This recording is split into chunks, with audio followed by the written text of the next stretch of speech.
size of your business can affect the multiple you're going to get. So I'll give you a quick example. And we'll stick with our electrician business because that's what we've been using for so far. So you got an electrician. He's one guy. He's out there making $300,000 a year. Has a nice business. Has a nice life. You know, he makes good money. Probably doesn't have a nice lifestyle because he's probably working 80 hours a week. But that business is worth less than 1 times multiple of the profit. So let's say he's making $300,000 gross and he's bringing home $100,000 in take-home pay, and after all of his expenses, and that business, if he just tried to sell it today, would be worth less than 1 time profit, which is less than $100,000. Okay.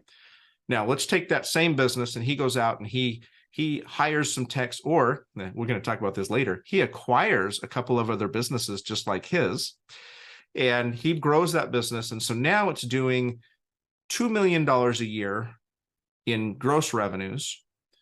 It has a team, it has systems in place, and the profit on that is 1 million. Well, let me jump it. I think that's unrealistic. $3 million a year in revenues, and the profit on it is $1 million. Okay. Now that has become a business worth probably 3.5 times profit. So that 1 million in profit times 3.5 EBITDA, or 3.5 valuation, that's a business worth $3.5 million. Okay.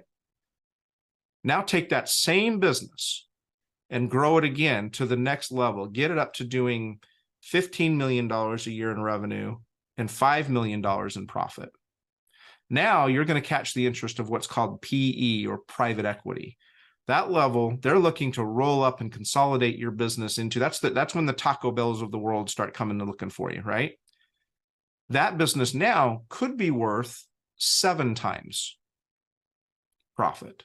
So you went from worth less than 1 times profit to bringing it up here to worth 3.5 times profit to bringing it up here. Now it's worth 7 times profit. So if your profit on that is 5 million, now that business is suddenly worth $35 million. And so the higher your volume, the higher your revenues, the higher your profits, the higher your multiples could go. And there's usually trigger points at the ones, 3s, and 5s. So you get over $1 million, you're going to see some difference. You get over $3 million, you're going to see some difference. $5 million, you're going to see some difference. And then it kind of jumps up to 9. There's this no man's land between $5 and $9 million.